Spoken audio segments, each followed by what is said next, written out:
오늘은 24절기 중에 첫 번째 절기인 입춘입니다.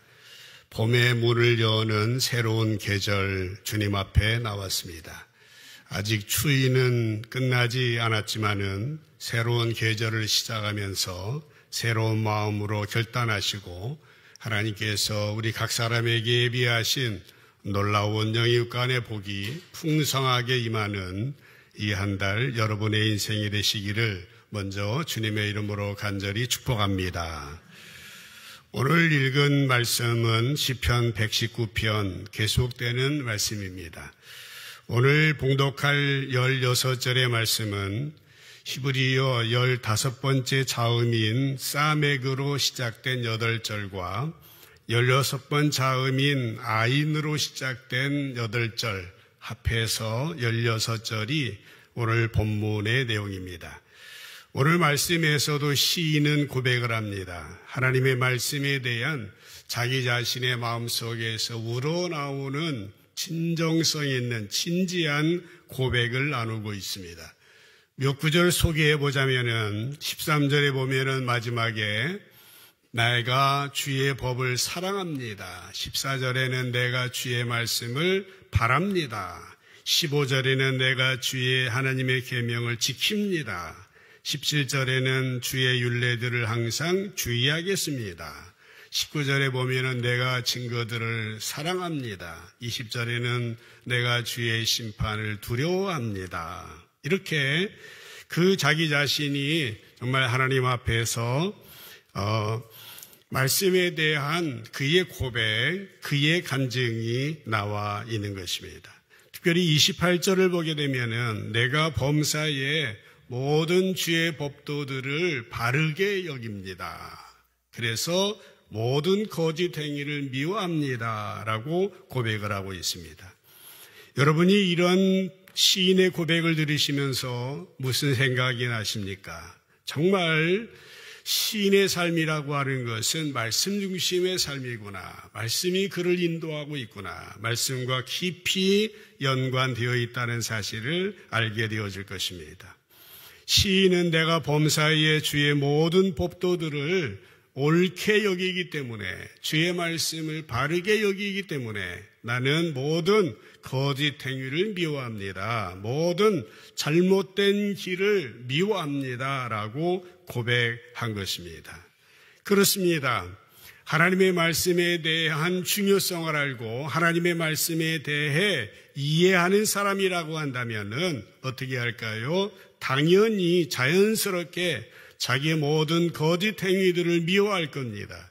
자기가 걸어가는 잘못된 길을 돌이키게 될 것입니다. 우리가 우리의 인생의 잘못된 길로 들어서지 않으려고 하면은 무엇이 필요합니까? 하나님의 말씀이 필요합니다. 하나님 말씀이 반석이 되어서 하나님 말씀이 견고하게 우리의 가치관으로 세워져야 합니다. 우리의 인생관으로 정립되어져야 한다라고 하는 것입니다. 말씀의 중요성이 이렇게 강조되어지고 있는 것입니다. 그래서 예수님께서도 말씀하십니다. 마태복음 7장 13절 산상수훈의 말씀에 보면은 주님의 명령으로 시작합니다. 좁은 문으로 들어가라 라고 하는 겁니다. 좁은 문으로 들어가라. 멸망으로 인도하는 문은 크고 그 길은 넓고 그리로 그렇다는 사람들은 많다라고 하는 것입니다. 멸망으로 인도하는 문은 크다, 넓다, 사람이 많다. 그러나 14절에 보면은 생명으로 인도하는 문은 좁다, 그 길이 협착하다, 찾는 사람이 적다라고 말씀을 하고 있는 것입니다. 여러분, 우리의 인생에는 좁은 길이 있고 넓은 길이 있다는 말씀입니다. 여기서 좁은 길이라고 하는 말은 우리의 인생의 올바른 길, 주님이 원하시는 그 길을 말하는 것입니다. 그런데 그 길은 힘듭니다. 외롭습니다. 협착합니다. 걷는 사람이 많지 않습니다. 그래서 세상의 많은 사람들은 좁은 길을 걸어가는 것을 싫어하고 넓은 길로 가는 것을 좋아합니다. 넓은 길로 가면은 그 길로 가는 사람이 많이 있어서 안심이 되긴 하지만은 그러나 그 길은 어떤 길입니까? 잘못된 길일 가능성이 많다라고 하는 것입니다. 그러나 우리의 인생들은 어떠합니까? 이 세상에 많은 이 사람들은 이 넓은 길의 유혹을 뿌리치지 못하고 그 길을 선택하고 그 길을 걸어가고 있는 것입니다. 이것이 현실인 것이에요. 그러나 오늘 시인은 그렇게 선택하지 아니하였습니다. 128절을 다시 한번 보게 되면은 내가 범사에 주의 법도를 바르게 여겼기 때문에 모든 거짓행위들을 잘못된 길로 가는 것을 미워합니다 라고 고백을 하고 있습니다. 시인은 하나님 말씀에 대한 확고한 믿음을 가지고 있었습니다. 그렇기 때문에 넓은 길로의 유혹을 뿌리치고 좁은 길로 걸어갔습니다. 기독교의 역사를 보면은 수많은 좁은 길을 선택하고 좁은 길을 걸어갔던 사람들이 있습니다. 얼마 전에도 소개했던 기억이 납니다마는 월든 호숫가에 생활하면서 그곳에서 일상을 수필로 쓴 월든이라고 하는 책을 소개했습니다. 헨리 데이비드 소로우라고 하는 분인데요. 이분은 미국의 유명한 사상가인 에머슨하고 친구 관계로서 많은 영향을 주고받았습니다. 이 에머슨이라는 사상가는 소위 초월주의라고 하는 사상체계를 정립한 사람입니다. 그는 미국의 보스턴에서 태어나서 콩코드라고 하는 작은 동네에서 살다가 그곳에서 죽었습니다. 그러나 그는 미국 사람들에게 가장 사랑받는 사람 중에 한 사람, 영향력 있는 한 사람이기도 합니다. 그는 진정한 성공에 대하여서 이렇게 말한 바가 있습니다. 진정한 성공이란 무엇이냐? 건강한 아이를 낳든 작은 정원을 가꾸든 사회 환경을 개선하든 세상을 조금이라도 더 좋은 것으로 만들고 떠나는 것. 이것이 바로 진정한 성공이다라고 하는 것입니다. 건강한 아이를 낳든 작은 정원을 가꾸든 사회 환경을 개선하든 세상을 조금이라도 내가 살아있었기 때문에 단 사람 한 사람이라도 조금 더 쉽게 숨 쉴 수 있었음을 아는 것이 진정한 성공이다라고 말하는 것입니다. 이제 우리는 세상에서 우리가 생각하는 성공의 모습들이 있습니다. 건강하게 또 여유 있게 또 명예도 권세도 영광도 누리면서 살아가는 것 성공이 아니라 말하기는 어려울 겁니다.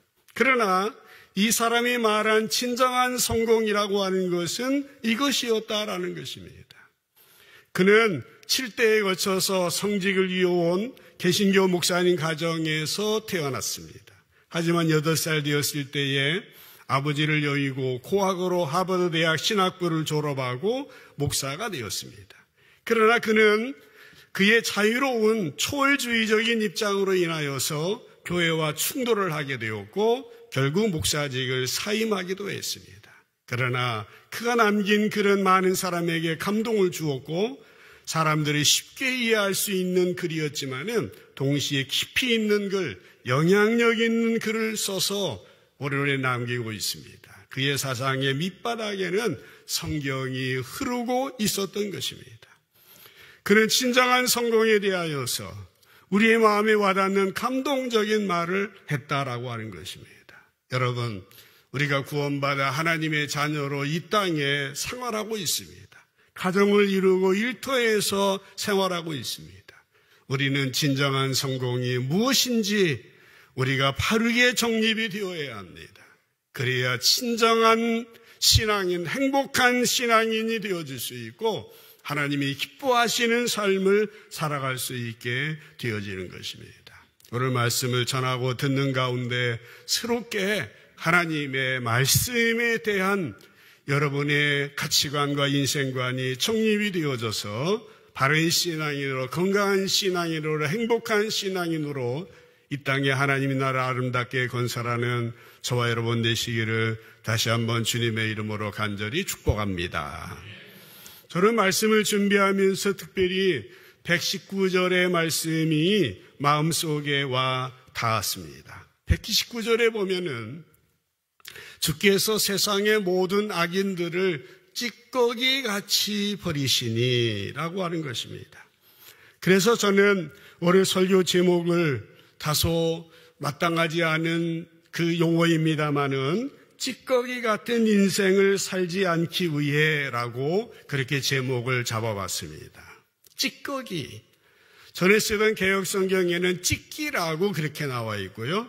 새롭게 현대어 성경이나 현대인의 성경에 보면은 쓰레기라고 번역이 되어 있습니다. 쓰레기 같은 인생으로 살지 않기 위해서, 찌꺼기 같은 인생으로 살지 않기 위해서 오늘 시인은 뭐라고 고백을 했느냐라고 하는 것입니다. 사랑하는 성도 여러분, 오늘 시인은 뭐라고 말하고 있습니까? 119절을 보면은 주께서 세상의 모든 악인들을 찌꺼기처럼 버리셨다라고 말씀을 하고 있습니다. 그렇습니다. 하나님은 이 땅의 악한 사람들을 바라보시고 그들을 찌꺼기같이 쓰레기처럼 아무 쓸모없는 것처럼 여기시고 버리신다라고 하는 것입니다. 그렇습니다. 하나님은 절대로 악한 사람을 그냥 넘기지 아니하십니다. 쓰레기처럼 제거하신다라고 하는 것입니다. 그런데 우리는 가끔 그런 생각을 하지 않습니까? 믿음 생활을 하면서도 이러한 사실에 대해서 잘 믿지 않습니다. 하나님이 하시는 일들에 대하여서 의아하게 생각하고 질문할 때가 있습니다. 하나님, 왜 세상 사람이, 왜 악한 사람이 성공합니까? 잘 됩니까? 하나님, 저는 믿음으로 살려고 이렇게 애를 쓰는데도 제가 하는 일은 잘 안 되는데요. 저 사람들은 하나님 잘 믿지도 않는 것 같은데 왜 저렇게 잘 됩니까? 그런 질문을, 그런 의심을, 그런 이 생각을 하시는 분들이 있을 겁니다. 혹시라도 지금 이런 의문이 생기는 분이 있다고 한다면은 오늘 이 말씀 119절의 말씀을 묵상하고 하나님의 답을 얻으시고 또 위로도 얻었으면 좋겠습니다. 여러분, 우리가 언뜻 생각할 때에 악한 사람들이 잘 되는 것처럼 보일 수도 있습니다. 그러나 오늘 주님은, 오늘 시인은 뭐라고 고백했습니까? 틀림없이 하나님은 그런 사람들을 찌꺼기처럼 여기시고 버리신다라고 고백을 했습니다. 우리 이 사실에 대하여서 잊어버리면 안 됩니다. 기억하셔야 됩니다. 하나님은 틀림없습니다. 그러면 여러분, 하나님이 나빠서 그렇습니까? 하나님이 세서 그러십니까? 하나님이 왜 그렇게 틀림없이 악한 자들을 심판하신다라고 말씀을 하고 있습니까? 한두 가지 이유를 살펴볼 수가 있습니다. 그 한 가지는 하나님이 악한 자들, 그러니까 하나님의 뜻을 저버리고 하나님이 주신 그 뜻을 거역하는 그런 사람들은 왜 심판합니까? 그들이 하나님의 창조의 목적에 부합된 삶을 살지 않기 때문에, 하나님의 창조의 목적에 어긋나는 삶을 살고 있기 때문에 하나님께서 그렇게 하실 수밖에 없다라고 하는 것입니다. 사랑하는 성도 여러분, 하나님께서 우리들을 이 세상에 보내주실 때에는 무엇인가 우리를 향한 목적을, 우리를 향한 계획을 갖고 계시는 겁니다. 하나님이 우리 각 사람을 당신의 형상대로 창조하셨을 때에는 우리를 향한 분명한 창조의 목적이 있습니다. 의미 없이 그냥 이 세상에 던져진 존재는 한 사람도 없어요. 사도 바울은 에베소 2장 10절에서 하나님이 우리를 창조하신 그 목적에 대하여서 분명히 강조하고 있습니다. 우리는 그가 만드신다라. 우리는 그가 만드신 걸작품이다라는 거예요. 우리는 그가 만드신 포엠, 시와 같은 존재다. 아름다운 존재다. 그리스도 예수 안에서 선한 일을 위해서 지으신 바라다. 이른 하나님이 전에 예비하사 우리로 그 가운데 행하게 하려 하심이라고 말씀을 하고 있는 것이에요. 쉬운 성경으로 또 이 구절을 보면은 우리를 창조하신 분은 하나님이십니다. 그리스도 예수 안에서 우리를 새 사람으로 변화시켜 착한 일을 하게 하신 분도 하나님이십니다. 하나님께서는 우리 안에 이미 오래전부터 선한 일을 계획해 놓으셨습니다. 우리의 삶이 선하게 되도록 그렇게 계획해 놓으셨다. 하나님이 우리를 향한 창조의 목적이 무엇인지에 대하여서 분명하게 인식하고 있었던 것입니다. 여러분, 저와 여러분을 향한 하나님의 창조의 목적은 이 세상에서 선하게 살아가는 것, 착하게 살아가는 것, 하나님의 목적에 맞도록 살아가는 겁니다. 그래서 하나님의 손가발이 되고 이 땅에 하나님 나라를 건설하고 주님이 왕으로, 주님이 주인으로 통치하고 다스리시는 그 나라를 세워나가며 창조주 하나님께 영광 올려드리는 것입니다. 우리는 결코 이 말씀을 가볍게 들어서는 안 됩니다. 우리 이 말씀을 우리들 각 사람의 마음속에 깊이 알아 새겨야 됩니다. 부디 오늘 말씀을 전하고 듣는 가운데 하나님이 나를 향한 창조의 목적에 합당하게 쓰임받는 선한 주의 백성들 모두 되어지시기를 다시 한번 주님의 이름으로 간절히 축복합니다. 그러나 악한 사람들은 어떻게 하신다고요? 악한 사람은 하나님의 창조의 목적에 부합되지 않은 하나님의 창조의 목적을 거부한 사람들입니다. 이런 사람들은 하나님 앞에 아무 쓸모없는 찌개와 같은 사람으로 취급하시고 제거해 버리신다라고 하는 것입니다. 악한 사람은 하나님의 창조의 목적에 어긋난 삶을 살기 때문에 하나님은 아무 쓸모없는 사람으로 제거하신다라고 하는 겁니다.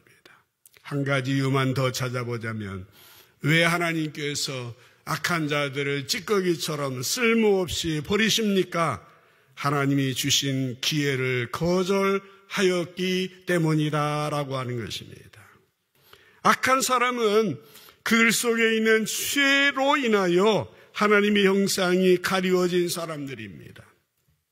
하나님의 형상, 선하신 형상, 그래서 하나님의 그 형상이 회복된 사람들은 어떻게 합니까? 하나님과 연결되어 있습니다. 하나님과 소통이 됩니다. 하나님과 대화가 됩니다. 하나님과 연결이 되어 있는 겁니다. 그러나 악한 자들은 그들 속에 있는 죄로 인하여서 하나님과의 관계가 단절이 된 겁니다. 하나님의 형상이 가리워진 사람들입니다. 하나님께서는 독생자 예수 그리스도를 우리에게 보내주시고 우리로 말미암아 회개하고 예수 믿게 하시고 잃어버린 하나님의 형상을 회복할 수 있는 기회를 주셨습니다. 그러나 악한 사람들은 이 기회를 저버리는 겁니다. 이 기회를 스스로 거절했습니다. 그렇기 때문에 하나님께서는 그들을 찌꺼기처럼 버리셨다라고 하는 이야기입니다. 여러분 이 말씀을 들으실 때 어떤 생각이 납니까? 혹시 겁나지 않으십니까? 혹시 무섭지 아니하십니까? 그러나 여러분, 우리들에게는 아직 기회가 있습니다. 하루라도 빨리 우리의 삶을 고쳐야 됩니다. 바른 길로, 선한 길로, 착한 길로 돌이켜야 됩니다. 하나님이 원하시는 그 길로 돌아서야 합니다. 기회는 항상 있는 것이 아닙니다. 끝이 있습니다. 돌이킬 수 있는 기회는 언제까지 남아있는 것이 아닌 것입니다. 그러므로 오늘 우리에게 필요한 것은 무엇이겠습니까? 시편 119편 119절 말씀에 보면은 뭐라고 말했습니까? 주께서 세상의 모든 악인들을 찌꺼기같이 버리시니 그러므로부터 같이 한번 읽어요. 시작. 그러므로 내가 주의 증거들을 사랑하나이다. 아멘. 이 시인의 고백이 여러분의 고백이 되기를 축복합니다. 내가 주의 증거들을 사랑합니다. 주께서 세상의 모든 악인들을 찌꺼기같이 버리시니 그러므로 내가 주의 증거들을 사랑합니다. 시인은 조금도 의심하지 아니하였습니다. 시인은 당연하게 하나님 말씀을 사랑한다 고백하고 있습니다. 그는요 하나님 말씀을 사랑하는 것이, 말씀을 지키는 것이 악한 사람이 되지 않는, 쓰레기 같은 사람이 되지 않는 삶의 비결이라고 믿었던 것입니다. 그래서 말씀을 사랑한다 고백을 한 것입니다. 여러분, 어떠한 형편 속에, 어떠한 상황 속에 계십니까? 그럼에도 불구하고 오직 하나님 말씀을 사랑하며 그 말씀을 표대로 삼아서 그 한 말씀 나의 신비아로 새기는 그 레마의 그 한 말씀을 때문에 여러분의 인생이 바르게 정립이 되어서 주님의 나라에 귀하게 쓰임받게 되시기를 주님의 이름으로 간절히 축복합니다. 그 한 말씀 때문에 역사가 바뀝니다. 한 사람의 생애가 바뀌는 겁니다. 기독교의 역사에 있어서 성경의 인물을 벗어나서도 이제 어거스틴, 사도 바울 이후 마틴 루터 사이에 분수령을 이루는 어거스틴 같은 사람도 그 한마디의 말씀, 종교개혁자 마틴 루터도 존 웨슬레도 그 한 말씀 때문에 인생이 바르게 정립이 되어서 길을 찾았다라고 하는 것입니다. 여러분의 인생도 그런 고백을 하실 수 있을 겁니다. 그 한 말씀이 중요하다라고 하는 것입니다.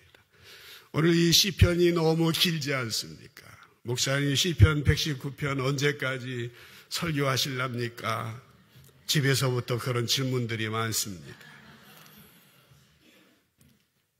신자들이 싫어할 것 같으면 그때 쉬었다가 또 다음에 이어서 할란다고 대답을 했습니다. 그런데 싫어하는 것 같지는 않아요. 이 설교라는 것이 항상 그렇습니다. 똑같은 말을 다르게 해야 되니까 힘듭니다. 마지막으로 한 구절을 더 묵상하며 오늘 말씀을 마무리하고 싶습니다. 시편 19편 121절인데요. 시인은 이런 얘기를 또 하네요. 내가 정의와 공의를 행했사오니라는 겁니다. 시인은 바르게 살았던 것 같아요. 정의로운 삶, 공의로운 삶을 살았던 사람인 것 같습니다. 쉬운 성경으로 이 구절을 또 보면은요, 나는 지금까지 의롭고 정의로운 일을 해왔습니다. 그 나름 자부심이 있는 사람이었던 것 같습니다. 혹시 여러분이 그런 생각을 하십니까? 나만큼 정직하라고 해. 나는 양심에 걸리는 일을 하지 않아. 그 사람은 정말 법 없이도 살만한 사람이야. 이런 생각을 해보시거나 들어보신 적이 있을지 모르겠습니다. 그런데 여러분 한번 잘 생각해 보시길 바랍니다. 이런 말이 맞은 것 같지만은 그러나 조금만 더 자세히 살펴보면 맞은 말은 아닌 것입니다. 이런 말을 하는 사람들은 대개가 자기가 얼마나 이기적이고 자기중심적인 사람인지 모르기 때문입니다. 자기를 제대로 알지 못하기 때문에 이런 말을 하지 않을까 싶습니다. 이제 대개 자기중심적인 사람들은 어떻습니까? 자기가 보고 싶은 것만 봅니다. 보기 싫은 것은 안 보입니다. 여러분 운전할 때도요, 보이는 거 다 보면 사고가 안 납니다. 그런데 안 보입니다. 제가 지난주에 저희 아파트 주차장에서 후진해서 주차를 하다가 아주 비싼 외제차를 건드렸습니다. 그래요. 지금도 가슴이 울렁울렁 합니다. 여러분, 보이면 받았겠습니까? 안 보여요. 머리가 아프고 막. 요즘에 나이가 좀 죄송합니다. 외국에 좀 갔다 오면은 뭐 멍멍합니다. 그 찾아보니까 이게 우리의 생각이나 우리의 삶 속에서도 블라인드 스팟이 있다고 그럽니다. 안 보이는 부분이 있는 거예요. 순간적으로 보이지 않는 부분이 생기는 것처럼 우리가 살아가면서도 이런 부분들이 있는 겁니다. 사도 바울은요, 한 번은 그런 고백을 했댔어요. 고린도전서 4장 4절에 보면은 내가 자책할 아무것도 깨닫지 못하나. 이게 무슨 말입니까? 자책할 아무것도 깨닫지 못하나. 그 정도로 대단한 삶을 살았습니다. 그러나 그는 바로 고백합니다. 이로 말미암아 의롭다함을 얻지 못하느니라. 다만 나를 심판하실 분은 주님이십니다. 라고 이렇게 고백을 합니다. 좀 쉬운 성경으로 가져왔습니다. 나는 양심에 걸리는 것이 조금도 없습니다. 그러나 그렇다고 해서 내가 흠이 없다는 말은 아닙니다. 나를 판단해 주시는 분은 예수님 뿐이십니다. 라고 고백을 했습니다. 저는 성경에 나오는 놀라운 여러 구절들이 있습니다만은 그 중에 인간의 본성에 대해서 치대로 고백한 구절이 바로 이 구절이라고 생각을 합니다. 하나님 말씀이 성경 외에는 세상의 어디에서도 이런 말씀을 찾아보기 어려울 것 같습니다. 오늘 사도 바울은 자책할 아무것도 깨닫지 못했지만은 이로 말미암아 의롭다함을 얻지 못한다라고 고백을 하고 있습니다. 그렇다고 한다면은 오늘 시편 119편의 시인이 121절에서 내가 정의와 공의를 행했습니다라는 말은 어떻게 여러분 이해하셔야 됩니까? 어려운 문제이긴 합니다만은 이것은 예수님 오시기 전에 그야말로 율법 시대에 살았던 사람들의 사고의 한계라고 생각할 수 있습니다. 여러분, 우리는 어떤 사람들입니까? 예수 믿고 구원받아 새 사람이 된 사람입니다. 하나님을 알게 되었고 자신도 알게 되었습니다. 새로운 눈이 열려진 삶을 우리는 살아가고 있습니다. 예수님 오시기 전에 율법 시대에 살았던 그 사람들과 우리는 예수님 오신 이후에 복음 시대에 살고 있는 그런 사람들이다라고 하는 겁니다. 사도 바울은 고린도후서 3장에서 유명한 수건의 비유를 말하였습니다. 그것이 뭡니까? 예수님 오시기 전에 율법 시대에 살았던 사람들을 얼굴에 수건을 쓰고 사물을 보는 것과 같다라고 말하였습니다. 베일을 쓰고, 그러니까 그 시대 사람들은 그 나름대로의 한계를 가지고 있었던 거예요. 그러나 예수님 오신 이후, 예수님 만난 이후 복음의 시대에 사는 사람들은 수건을 벗고 사물을 보는 것 같아서 이전 사람들보다도 더 훨씬 분명하게 사물을 구별하고 이해할 수 있게 되었다라고 설명을 하고 있습니다. 그러므로 예수님 믿고 새로운 피조물로 복음의 시대에 살고 있는 우리들은 시인이 갇혀 있었던 시대의 한계에 그대로 갇혀 있어서는 안 됩니다. 무슨 말입니까? 내가 나 자신의 판단의 기준이 되어서는 안 된다라는 겁니다. 나를 판단하는 분은 누구니까? 온전히 우리 주님께 있다는 사실을 알아야 되는 것입니다. 우리가 이 사실을 망각하면 우리의 인생 자칫 잘못하면 찌꺼기 같은 악한 인생을 살아갈 수밖에 없는 것입니다. 내 판단, 내 생각, 내 기준, 그것에 의해서 살아갈 때에는 우리는 비틀어진 길로 가라갈 수밖에 없는 겁니다. 하나님의 창조의 목적도 잃어버리고 하나님 주신 기회도 상실되어져 버리는 겁니다. 리세르 페르, 케세라 세라, 내 마음대로, 내 느낌대로, 내 생각대로, 내 감정대로 하라고 하는 이 시대 속에서 우리는 하나님의 말씀이 선과 악을, 불의와 정의를 구분하고 판단하는 기준이 되어야 한다고 하는 사실인 것입니다.